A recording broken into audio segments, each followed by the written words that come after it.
اور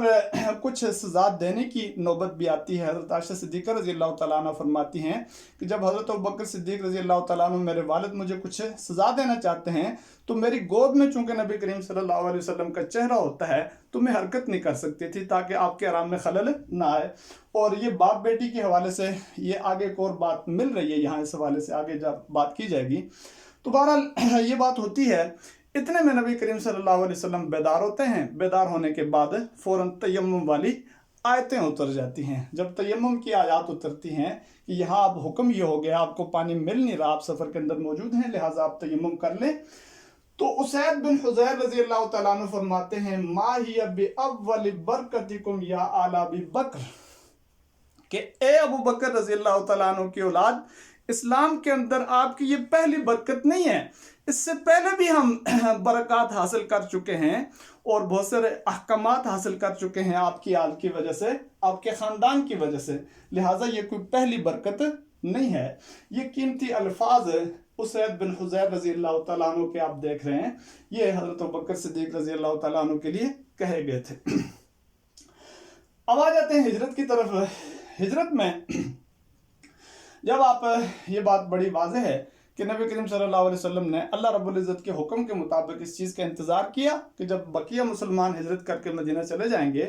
تو مجھے باقاعدہ اللہ رب العزت کی طرف سے حکم آئے گا نکلنے کا، تو میں نکلوں گا۔ اور ویسے بھی آپ کا جو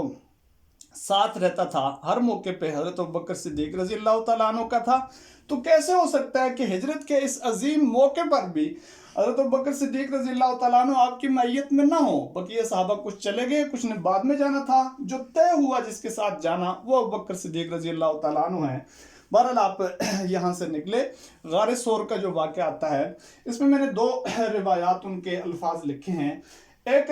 روایت پہلی والی تو بخاری میں موجود ہے اور کتاب الانبیاء کے اندر یہ بات موجود ہے،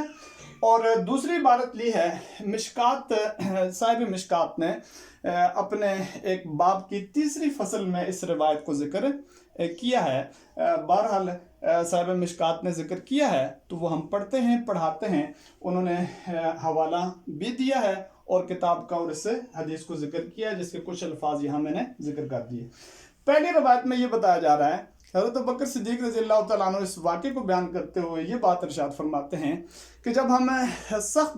دوپہر کے وقت ہم سفر کر رہے تھے دونوں، تو جب دوپہر کا وقت ہو گیا تو ہم نے چاہا کہ کوئی ایسی جگہ ہو جہاں سایہ ہو اور ہم تھوڑی دیر کے لیے وہاں رک جائیں، آرام کریں۔ تو چنانچہ ہمیں دور سے ایک چٹان نظر آئی، لمبی چٹان تھی اور یوں معلوم ہوتا تھا کہ اس چٹان میں ہم سایہ حاصل کر سکیں گے، تو ہم وہاں چلے گئے اور میں وہاں پہ پہنچا۔ میں نے اندر جا کے اس چٹان کو صاف، اس کے نیچے جو جگہ تھی بیٹھنے کی یا لیٹنے کی، اسے صاف کیا، اور صاف کرنے کے بعد نبی کریم صلی اللہ علیہ وسلم کو میں نے ان سے عرض کیا کہ آپ تشریف لائیں اور یہاں آرام کریں۔ اور میں یہ کرتا ہوں کہ باہر کے حالات دیکھتا ہوں کہ باہر کیا ہو رہا ہے،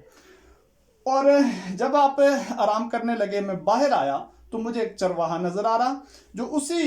ارادے سے اس چٹان کی طرف آ رہا تھا جو ارادہ لے کر ہم چٹان میں موجود تھے، یعنی اپنی بکریاں لے کر سخت دوپہر کے وقت چٹان کے نیچے سایہ حاصل کرنے کے لیے۔